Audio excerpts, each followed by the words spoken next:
자, 이제 의사표시입니다. 의사표시는 크게 두 가지. 의사와 표시가 일치하느냐, 불일치하느냐. 그게 따라 나누죠. 그래서 의사표시 불일치에 관해서는 다시 의사와 표시가 불일치하는 걸 표의자가 스스로 알고 하는 것 107조 비진의 의사표시, 그 다음에 108조 통정 허위표시. 요거는 알고 하는 거죠. 모르고 하는 게 뭐라고? 착오로 인한 의사표시 109조입니다.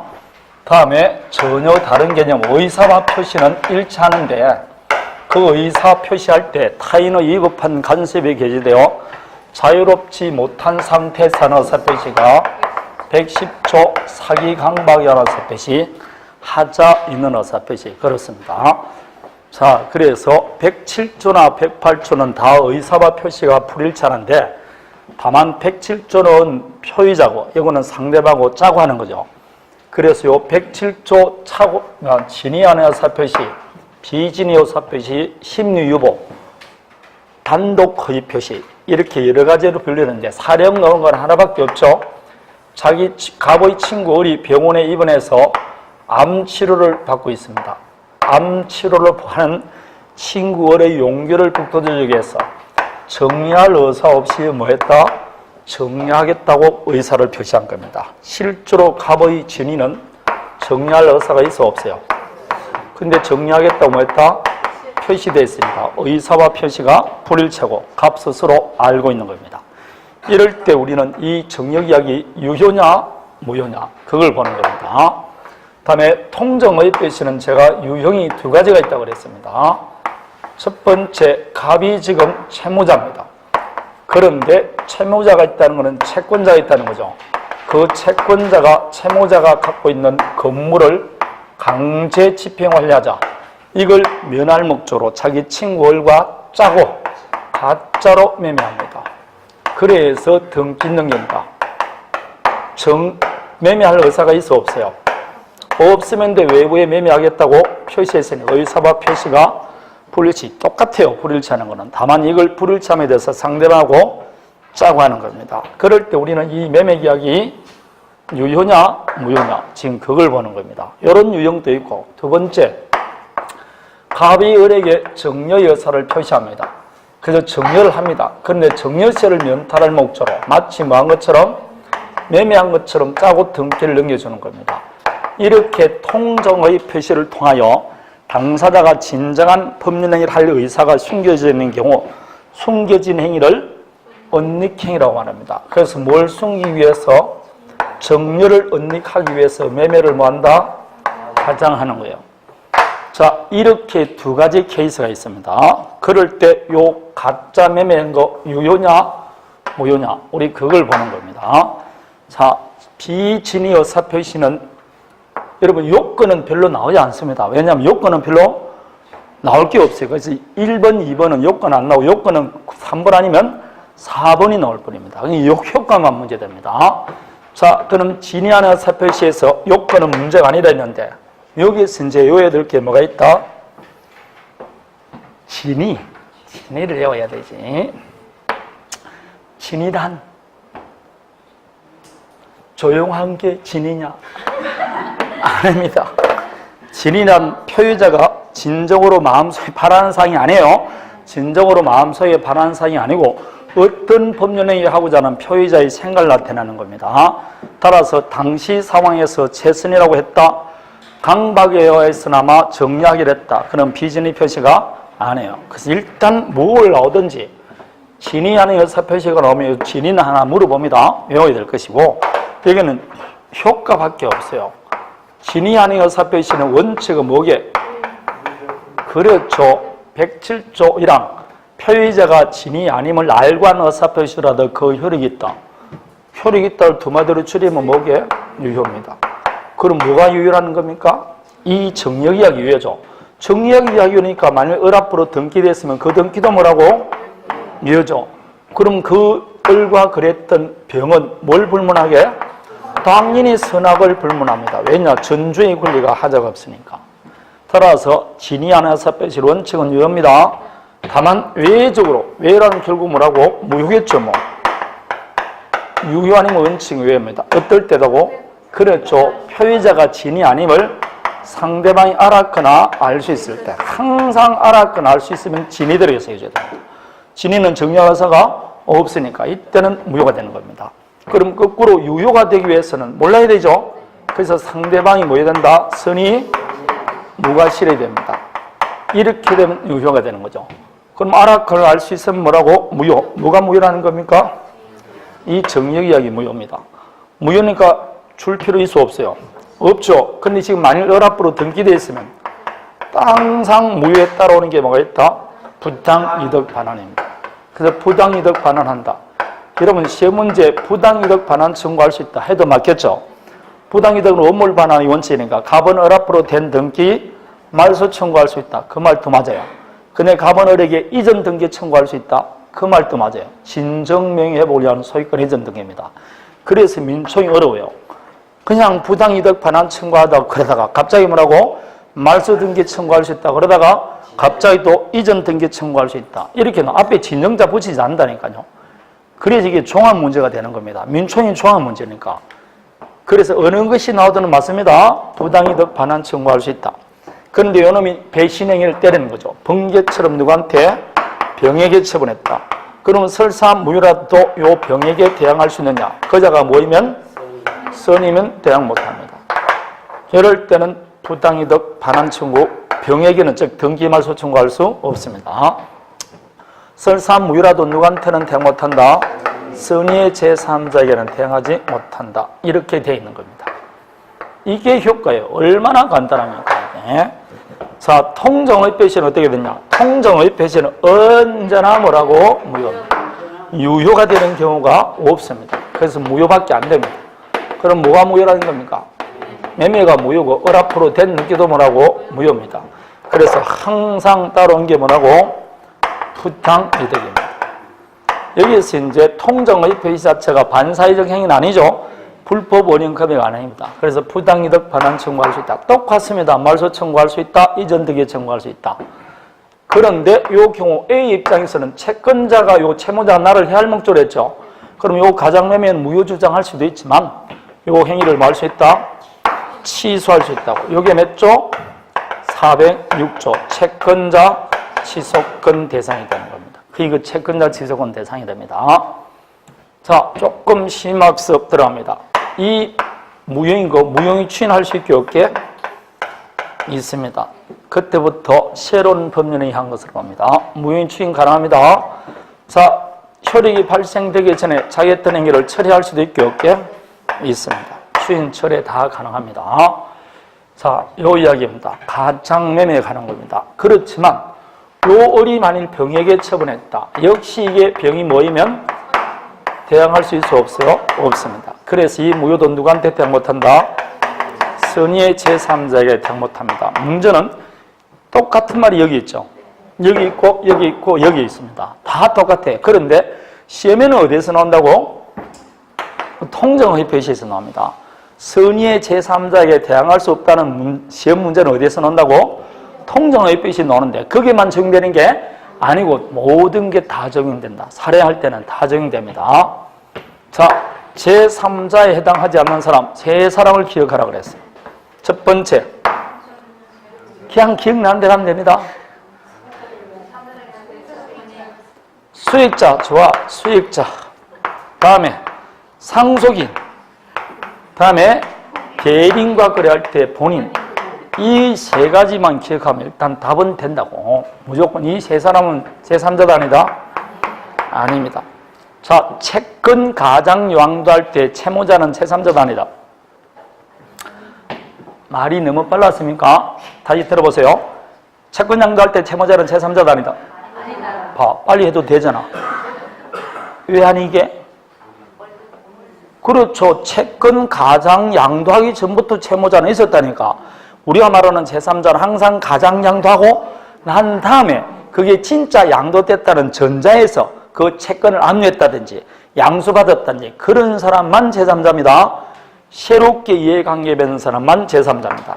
자, 보증금을 받기 위해서 가짜 전세권 설정 계약했어요. 그래서 이 사람이 전세권 등기되어 있지만 실제는 진짜예요, 가짜예요? 가짜 전세권입니다. 근데 여기에다가 저당권 설정했어요. 이 사람은 보호받는 제3자도 아니다. 그러니까 전세권 있다는 전자에서 새롭게 이왕임했으니까 이런 사람이 제3자입니다. 가짜 금전 소비 대차를 했어요. 지금 가짜 채권을 갖고 있어요. 진짜 채권인 줄 알고 이걸 뭐 했다? 압류했어. 이 사람 뭐라고? 제3자. 그런 뜻입니다. 자, 그게 제3자에 가는 겁니다. 일단은 요 세 사람은 기억해야 돼요. 상속인 아니다. 채권 가장 유황될 때 채무자는 아니다.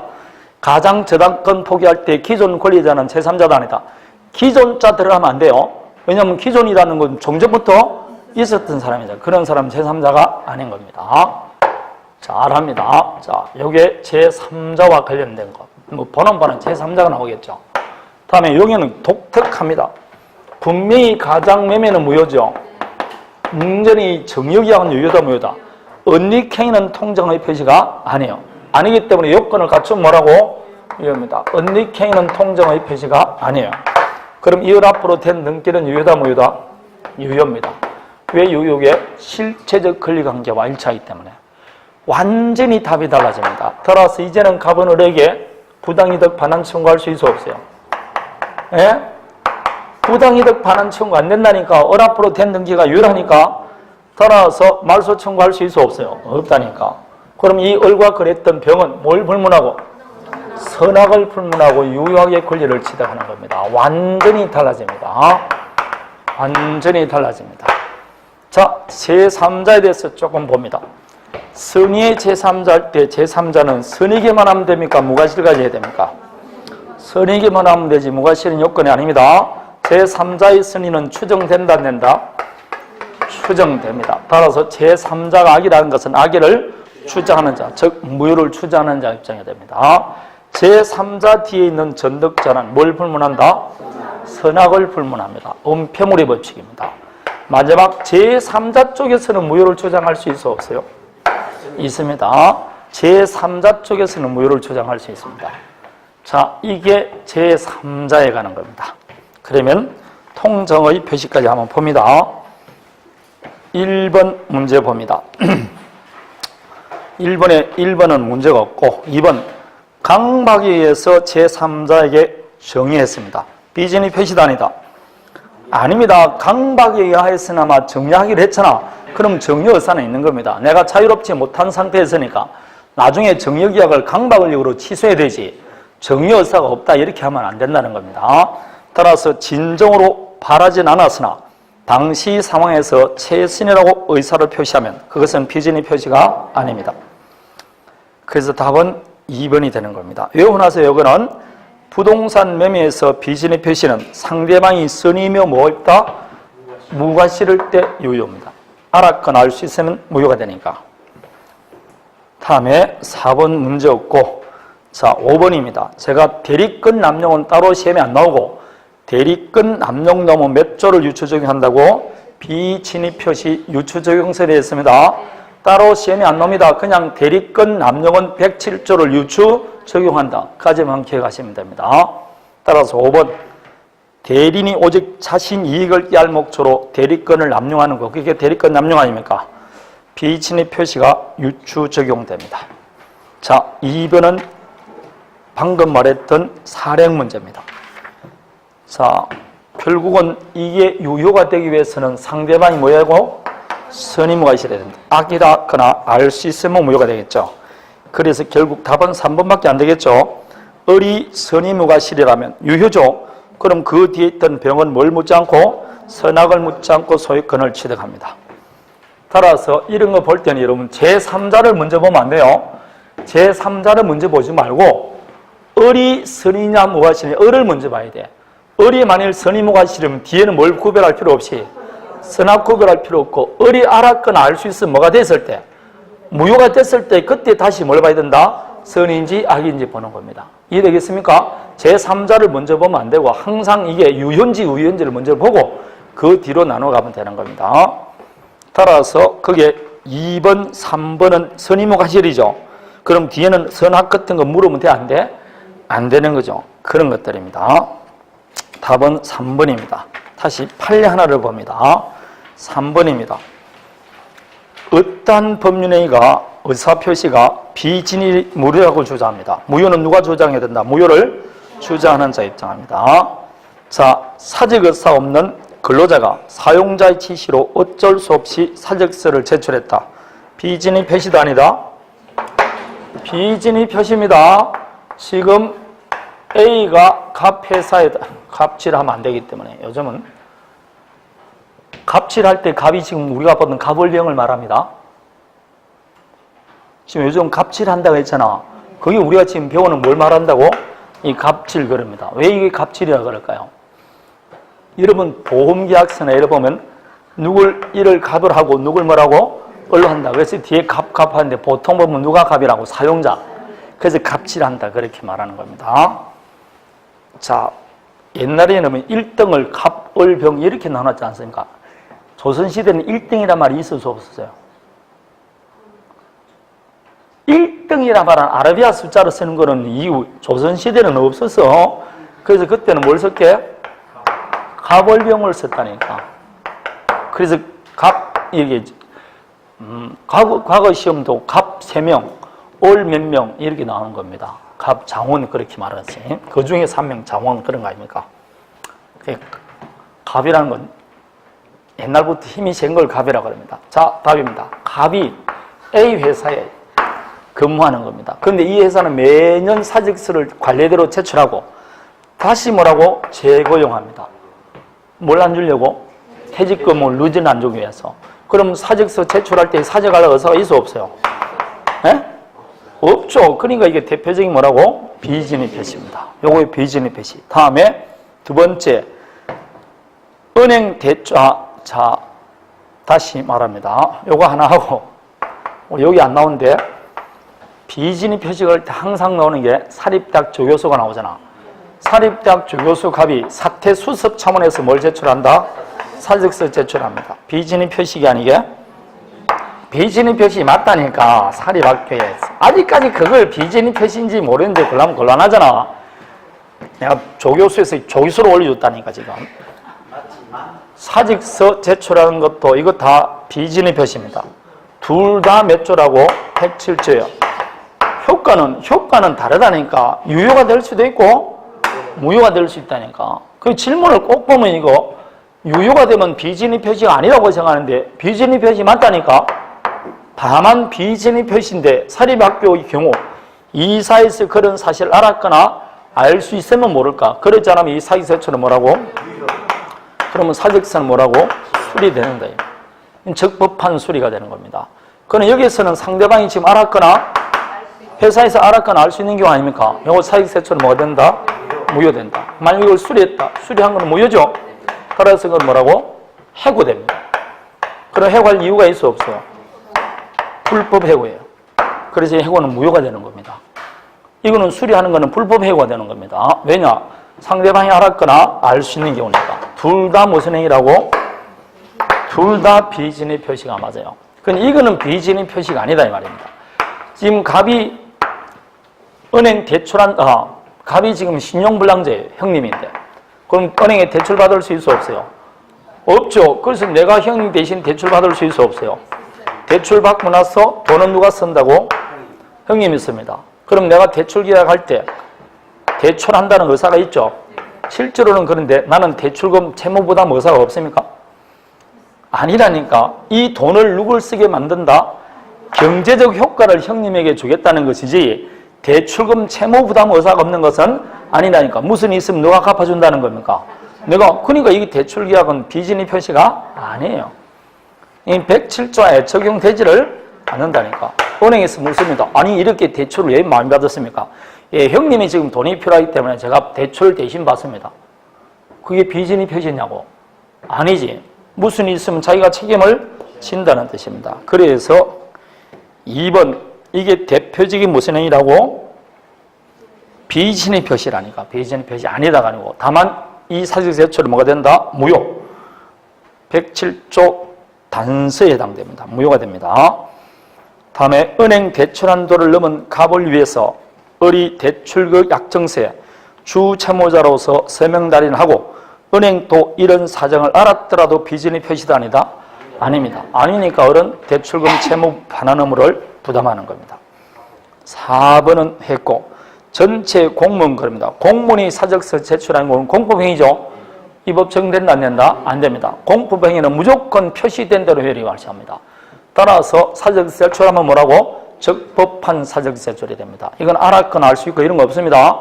공법행위는 무조건 표시행위만 적용됩니다. 표시주의가 적용되기 때문에 표시된 대로 효력이 발생해요.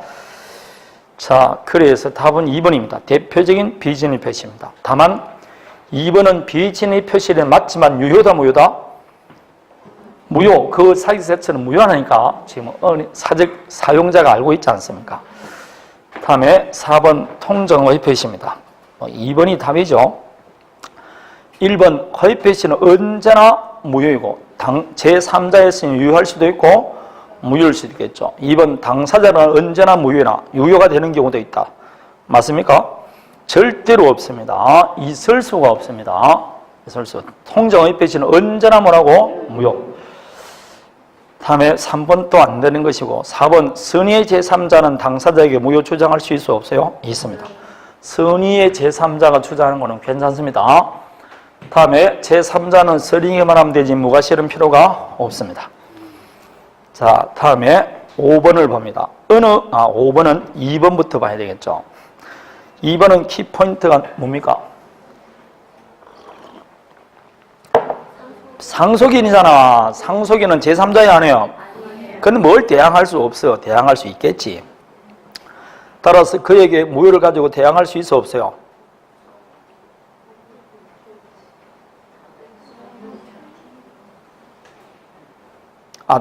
제가 참 말을 잘못했네. 선의의 제3자에게 대항 못하니까 이때는 제3자가 아니까 대항할 수 있다고 그럽니다. 아이고 내가 틀려버렸네. 자, 상속인은 뭐가 아니다? 제3자가 아닙니다. 제3자이면 선의일 때는 대항할 수 없죠. 그러나 이때는 제3자가 아니기 때문에 대항할 수 있다. 제3자 지금 상속인 입장에서 물어보는 게 아니고 통정의 표시한 사람 물어보니까 대항할 수 있다가 답입니다. 다음에 통정의 표시에서 진정으로 도달하고자 하는 법률행위를 뭐라 한다? 언리케이. 언리케이는 요건을 갖추면 유효게 무효게? 유효입니다. 다음에 제3자 선악을 결정하는 시점은 당연히 새로운 이해관계를 맺는 시점이다. 맞습니다. 4번 가장매매 매수인으로부터 목적 부동산의 권리를 취득한 제3자, 제3자의 선의는 추정됩니다. 5번의 1번입니다. 어느 의사표시에 관하여 당사자가 일체에서 이해했습니다. 그것이 표시의 객관적 의미와 상이하다면 통정의 표시에 해당된다. 여러분 표시행위의 객관적 의미와 상이하더라도 당사자가 지금 진정한 의사에 관해서 의사가 일치했죠? 그럼 여러분 상대방과 표의자의 의사가 일치하면 무슨 문제가 생기지 않는다? 이런 불일치 문제는 생기지를 않습니다. 객관적 의미와 관계없어요. 자, 잡채를 죽이라 했을 때 둘 다 뭐라고 알고 있으면 경찰로 알고 있으면 통정인이 비신이가 적용되지를 않습니다. 왜냐? 두 사람 의사가 뭐 했으니까 일체인데 객관적 의미하고 무슨 관계가 있습니까? 아무리 객관적 의미가 상이하더라도 두 사람의 의사가 일치하면 일치한 대로 따르는 겁니다. 다음에 6번입니다. 무효행위는 통정의 표시는 추인할 수 있어 없어요? 방금 있다 그랬잖아. 여러분 무효행위 추인이 안 되는 건 몇 가지밖에 없다고? 강행법규 103조, 104조 그 세 개밖에 없어. 할 때마다 불안하지 말고 그 세 가지는 무효행위 추인이 안 되고 다른 건 된다니까. 103조, 104조 강행법규 그거는 무효행위 추인이 안 돼요. 나머지는 무효행위 추인됩니다. 비진의 표시 무효도 추인할 수 있어요. 다. 다만 추인하면 그때부터 위험입니까? 소급합니까? 아니에요. 무효행위 추인은 소급표가 없어. 지금 그 소급표 하면 대표적인 무효행위 추인이요. 소급표가 있는 추인은 뭐가 있을까요? 무건대리 추인. 그래서 추인 중에서 여러분 소급표가 있고 없고에 리딩이 나오는 게 무건대리 추인은 소급표가 있고 무효행위 추인은 뭐가 없다? 소급표 없고 그런 겁니다. 무건대리 추인은 소급표가 있어요. 네, 무효행위 추인은 소급표가 없고 그렇습니다. 따라서 원칙적으로 소급표에서 유효가 되지 않는다. 무효인 법률행위는 추인하여도 그 효력이 생기지 않는다. 다만 무효임을 알면서 추인하면 그때부터 새로운 법률행위 한 것으로 봅니다. 그래서 소급표가 있는 거 없는 거. 다음에 2번 당사자간 처리할 수 있다. 3번 무효임으로 이행할 필요 없다. 4번 불법 원인컵에 해당되므로 땡! 불법 원인컵이 아닙니다. 자, 따라서 반사회적 행위에 속하지 않습니다. 그래서 판례 시험에 나온 거 강제집행을 면할 목적으로 허위로 근저당 설정하는 것은 반사회적 행위가 아니다. 아니다. 다만 뭐가 된다? 통정 허위 표시로 무효일 뿐이지 반사회적 행위는 아닌 겁니다. 뭐 반사회적 행위 하면 항상 그거 나오지 않습니까? 다음에 5번 선의의 제3자로부터 다시 전득한 자는 선악을 불문하고 보호받습니다. 자, 7번 선의의 제3자에 해당하지 않는 자 정하라 그럽니다. 자, 해당하지 않는 자입니다. 1, 2, 3, 4번은 공부하라고 한 거죠. 첫 번째, 가장 소비 대차에 관한 반환 채권. 가짜 채권인데 뭘 받았다? 양도받은 사람. 2번, 가짜 전세권에 뭘 설정했다? 저당권을 받았다. 다음에 3번, 가장 저당권 실행돼서 경락받았다. 당연히 뭐라고? 제3자겠죠. 다음에 가장 매매 목적물을 뭐 했다고? 압류한. 당연히 압류했으면 그 사람도 제3자입니다. 5번은 일반 채권자는 이해관계가 없습니다. 일반 채권자는 제3자가 아닙니다. 반드시 해당 부동산 등과 이해관계를 맺을 때만 해당됩니다. 아니, 일반 채권자는 아니죠. 갑과 을 사이에 가장 매매했어요. 가짜 매매는 유효다 무효다? 무효죠. 그럼 월 앞으로 된 넘기도 뭐라고? 무효예요. 근데 을에게 평소에 돈을 빌려준 채권자가 있을 수 있어 없어요? 근데 아무 이 부동산과 관계없는 담 뽑는 채권자 이 사람이 뭐라고? 일반 채권자 아닙니까? 일반 채권자는 제3자도 아니다? 아니죠. 이 부동산을 뭐 하거나 압류, 감류하거나 여기에 뭘 설정하거나 저당권 설정하거나 소유권을 취득하거나 이런 사람이 뭐라고? 제3자죠. 그럼 일반 채권자는 아닙니다. 다음에 8번 제3자에 해당하지 않는 거. 그럼 판결처럼 제 사람을 찾아봐야 되겠죠. 1번에 보니까 제3자를 위한 자에서 제3자 나오지 않습니까? 제3자도 아니다? 아니죠. 나머지는 뭐 가짜 소비 대차 했는데 그 가짜 채권을 양수받은 사람, 3번은 소유권 이전 받은 사람, 4번은 부동산 매수한 사람, 5번은 외워야 되겠죠. 파산 관제인은 제3자도 아니다? 제3자입니다. 파산 관제인은 제3자입니다. 자, 다음에 9번입니다. 9번이 1번 케이스, 10번이 2번 케이스 그렇습니다. 9번이 아주 가장 보편적인 우리 시험에 나오는 통정의 표시 사례입니다.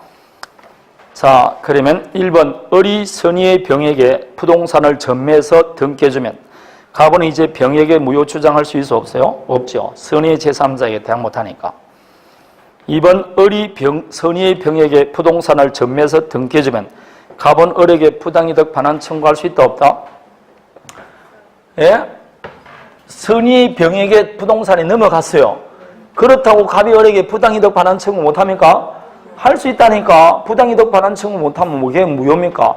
다만 이제 원물 반환은 가능해 불가능해? 불가능하니까 무슨 반환? 가액 반환 청구하는 거지. 부당이득 반환 청구 못한다 그러면 틀립니다. 부당이득 반환 청구할 수 있습니다. 그래서 2번 맞은 겁니다. 자, 다음에 을이 자기 채무 담보를 위해서 선의의 채권자 병에게 부동산의 저당권 설정한 경우 갑은 벽의 저당권 무효 주장할 수 있게 없게? 없습니다. 꼭 소유권만 취득한 게 아니고 여기에 뭘 설정한 사람? 저당권 설정하는 사람도 보호받는 제3자입니다. 다음에 4번 채권자 제소권 행사할 수 있다. 맞죠? 5번 악기의 병이 글로부터 부동산을 양수한 후 다시 선의의 정에게 매도했습니다. 정을 상대로 말소 청구할 수 있게 없게? 없습니다.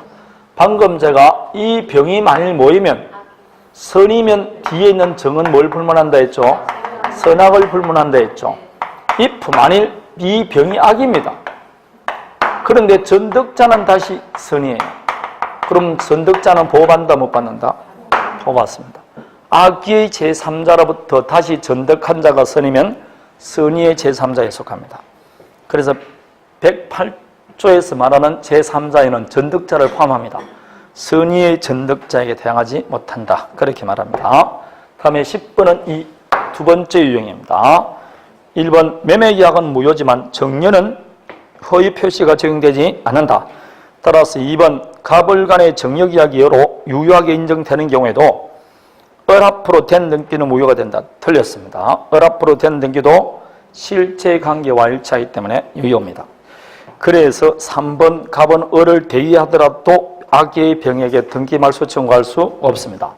왜냐? 4번처럼 을명의 등기는 뭐라고? 혈이 있다. 두 마디로 줄이면 유효다. 그러니까 병은 선악을 불문하죠. 5번 을은 악의 병을 상대로도 말소 청구할 수 없습니다. 그냥 유효입니다.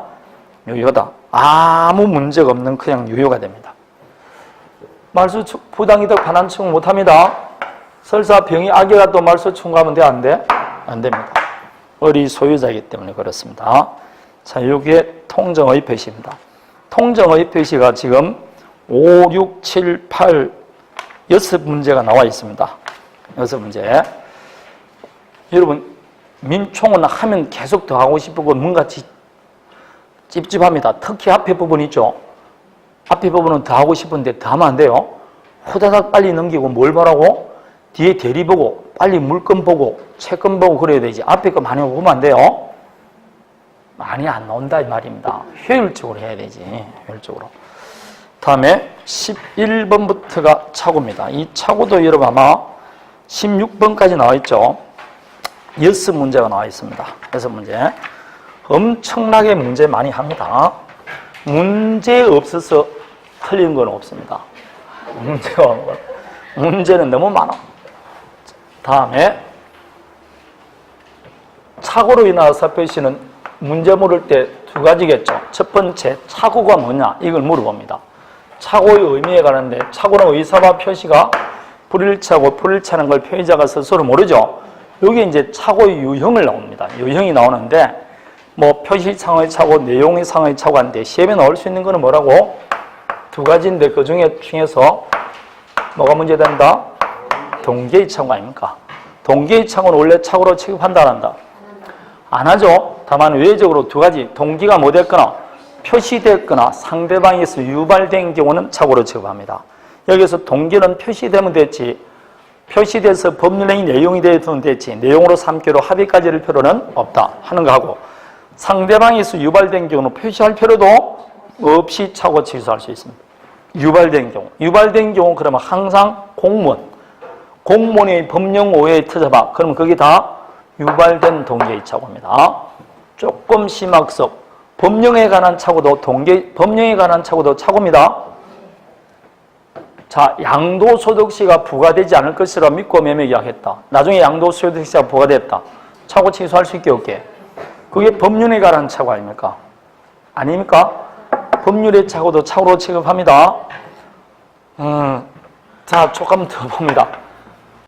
법령상 제한에 관한 착오도 착오입니다. 이 법령상 제한에 관한 착오는 무슨 착오게? 동계의 착오로 봅니다. 내가 공장 신축을 위해서 토지를 매수했는데 하천법 적용받아서 허가가 나더라. 법령상 제한으로 계약의 목적을 달성할 수 없지 않습니까? 그런 착오는 무슨 착오? 동계의 착오로 취급합니다. 그래서 이 동계의 착오를 좀 기억해야 될 것이고, 두 번째, 착오가 있으면 다 취소할 수 있습니까? 아니죠. 요건을 갖춰야 됩니다. 그 착오 요건이 중의 두 사람 나오죠. 무슨 부분 착오고? 중요 부분 착오. 두 번째, 뭐가 없을 것? 중과 실이 없을 것. 있을 것이 아니고 뭐라고? 없을 것이 요건입니다. 거꾸로 말하면 여러분, 중과 실이 없기만 하면 되니까 경과 실이 있으면 취소할 수 있게 없게? 있습니다. 경과 실이 있으면 취소할 수 있어요. 중과 실이 있을 때 취소 못하는 겁니다. 중요 부분인지 판단하는 것은 표의자 입장이 물론이고 일반인 입장에서도 중요 부분이 돼야 되겠죠. 그래서 주관적, 객관적 모두 다 중요 부분이 돼야 된다. 판례는 한술 더 떠서 무슨 일이 있을 것? 경제적 불이익이 있어야 된다. 이렇게 말합니다. 그럼 이 요건을 갖추면 취소할 수 있는데 중요 부분이라는 입증은 누구한테 있을까요? 중요 부분이 돼야만 취소할 수 있으니까 취소하고자 하는 누구 쪽에서? 표의자가 하는 거죠. 표의자는 지금 취소한다니까 효력 발생을 원하지 않는 자, 되돌리고 싶은 사람입니다. 그럼 중과실이 없을 것. 중과실이 있다는 입증 책임도 누구한테 있게? 중과실이 있으면 취소 못하니까 이거는 취소를 하지 못하게 하고자 하는 상대방 쪽에서 유효를 주자는 상대방 입장하는 겁니다.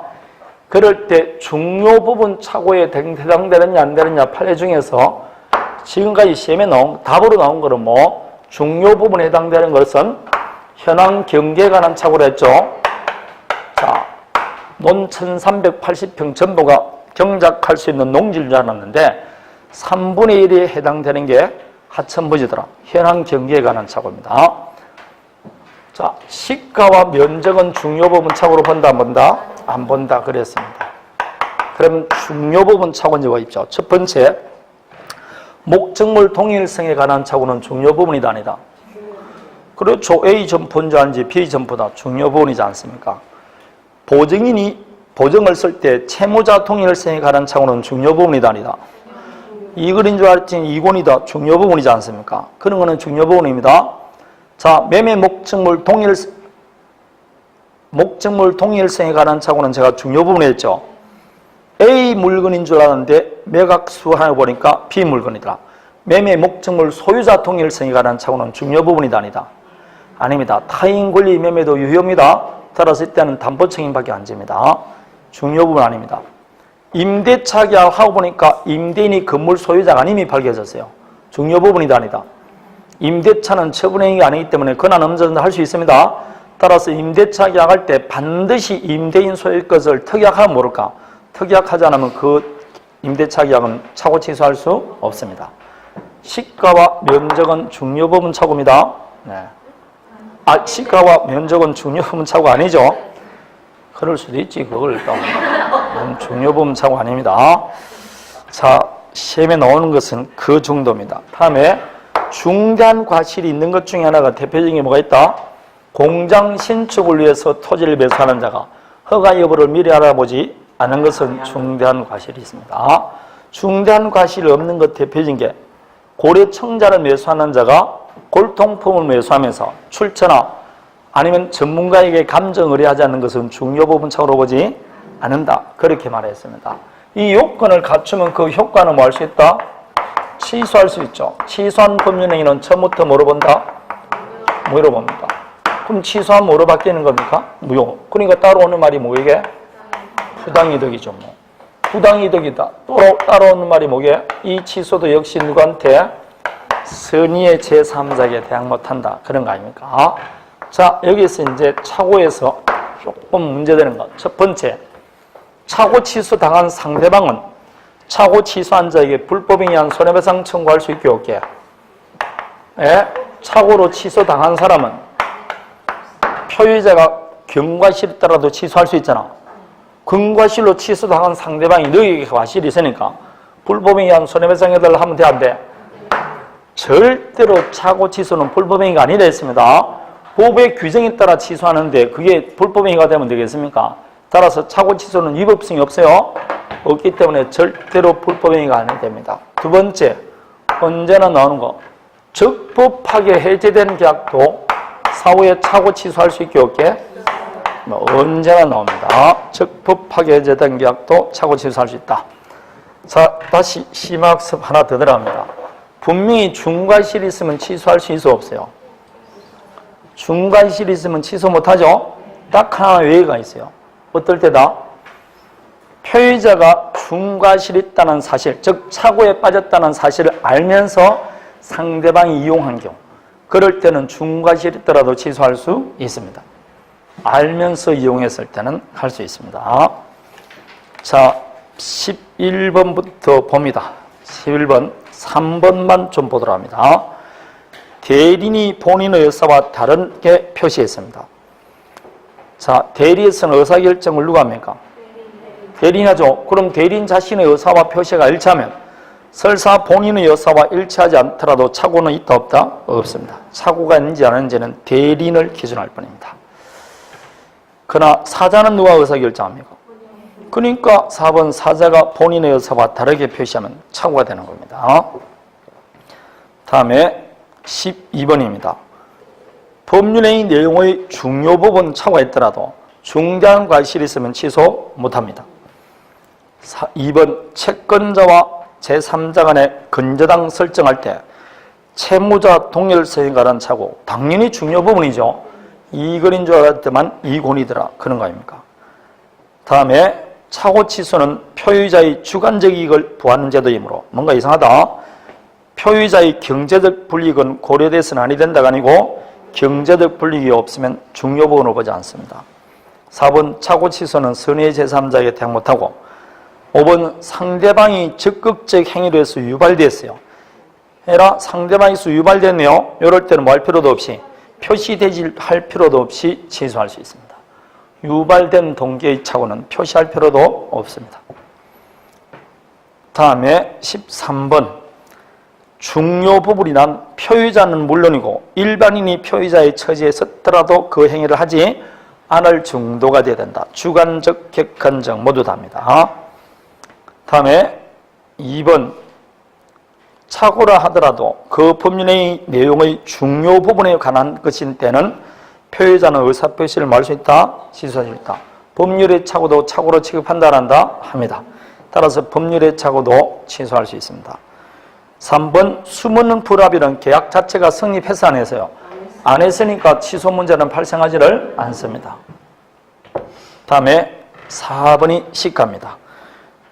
아니죠. 네, 5번 자, 법조문에 화해계약은 착오를 이유로 취소할 수 없다는 조문이 있죠. 그럼 이때 취소 못하는 것은 분쟁 내용에 착오가 있을 때는 취소할 수 없다는 뜻입니다. 그럼 분쟁 이외의 상황에 착오가 있을 때는 취소할 수 있게 없게 있습니다. 자, 다음에 14번의 1번 뭐 늘 나오는 거 아닙니까? 적법하게 해제된 계약도 착오 취소할 수 있게 없게 있습니다. 2번 타인 소유 부동산을 임대했다. 원칙은 아니죠. 특히 반드시 임대인 소유의 것을 뭐 했다? 특약한 경우는 착오를 이유로 취소할 수 있습니다. 그러지 않으면 착오로 취급하지 않습니다. 3번은 동기가 표시되면 되지 합의까지 이를 필요는 있어 없어요? 없습니다. 4번 착오를 이유로 취소하더라도 그자는 상대방에 대해서 불법행위에 의한 손해배상 책임진다 안 진다? 안 집니다. 착오 취소는 불법행위가 아니에요? 아닙니다. 5번 착오에 의한 의사표시의 경우 표의자에게 중대한 과실, 얘라 중대한 과실이 있다는 건 누가 입증해야 된다? 취소를 못하게 하고자 하는 상대방이죠. 상대방 계약의 유효를 주장하는 자입니까? 그래서 유효를 주장하는 상대방이 부담하는 겁니다. 유효를 주장하는 상대방이.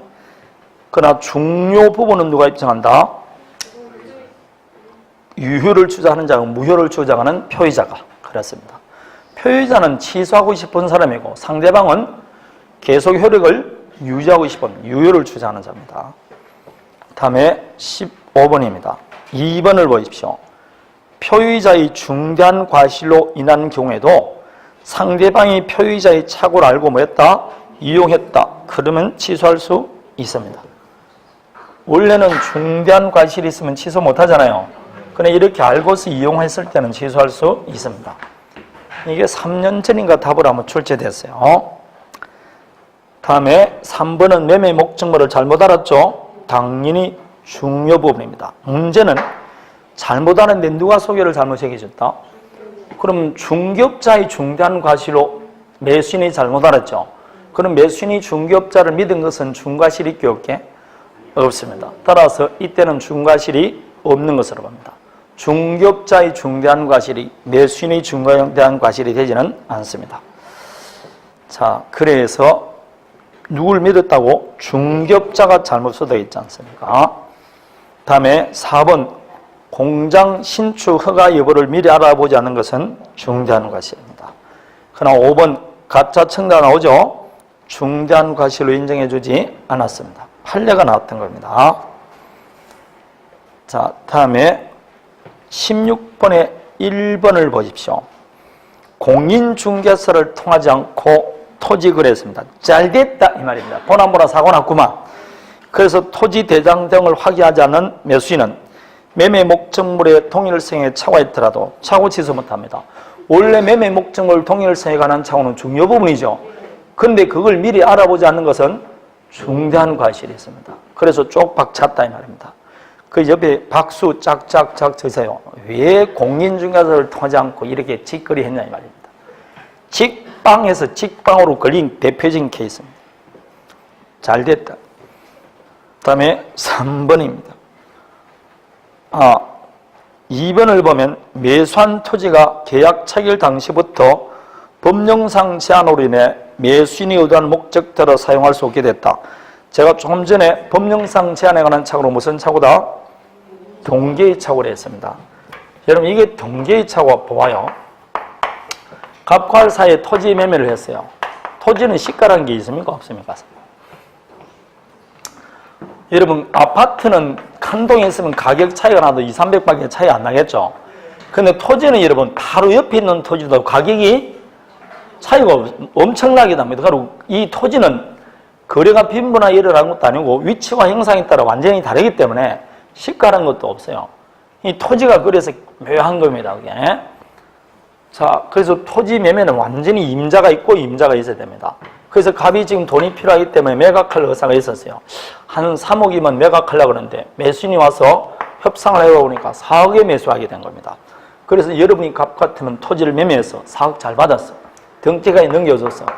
근데 6개월 뒤에 을이 나타나서 아저씨 사실상 나는 공장 신축을 위해서 토지를 매수했는데 하천법 적용을 받아서 공장 신축가 나지 않는다. 내가 원하는 대로 목적대로 사용할 수 없으니까 이 계약을 취소한다. 이렇게 말합니다. 법령상 제한으로서 계약의 목적을 달성할 수 없게 됐다. 그럴 땐 여러분 오래간만에 뭘 써야 돼요? 자, 배를 찔립니다. 뭐라고 배를 찔립니까? 뭐라고 찌르면 되느냐고? 내가 알았냐? 내가 알았냐? 내가 알았냐고 계속 찌르는 겁니다. 내가 알았냐고. 네가 토지를 매수해서 공장 신축할지 개돼지를 키울지 내가 어떻게 하냐고 계속 찌르면 됩니다. 계속 찌르면 가게 안 가게? 간다 이 말이에요. 이게 이 을이 토지를 매수하게 된 이유 연유 동기가 뭐라고? 공장 신축이라고. 말하면 알아 몰라. 근데 나중에 어떻게 이걸 취소하느냐고. 이게 동기의 착오예요. 표시돼야 됩니다. 표시되지 않으면 아예 뭐로 취급을 하지 않는다? 착오로 취급하지를 않는다 이 말입니다. 동기의 착오에 해당됩니다. 그래서 법령상 제한에 관한 착오는 동기의 착오입니다. 3번 농지 아까 하천했죠? 중요부분 착오입니다. 다음에 4번 상대방이 착오자의 진위에 동의하더라도 착오 취소할 수 있다. 이 뭔 소리입니까? 여러분 의사와 표시가 일치하죠. 그럼 불일치 문제는 생기지를 않습니다. 107, 108, 109 다 적용 안 됩니다. 있을 수 없습니다. 자, 5번은 누가 지금 유발했습니까? 공무원 톡 튀어가죠? 그러면 상대방이 유발한 겁니다. 공무원 그러면 유발된 겁니다. 따라서 표시할 필요도 없이 착오 취소할 수 있습니다. 자, 착오도 여기까지만 하면 충분합니다. 여기까지만 하면. 다음에 사기 강박입니다. 이제 보기보다 양이 많습니다. 이게. 5번만 쉬었다 할까요? 네, 5번만 쉬었다 하겠습니다.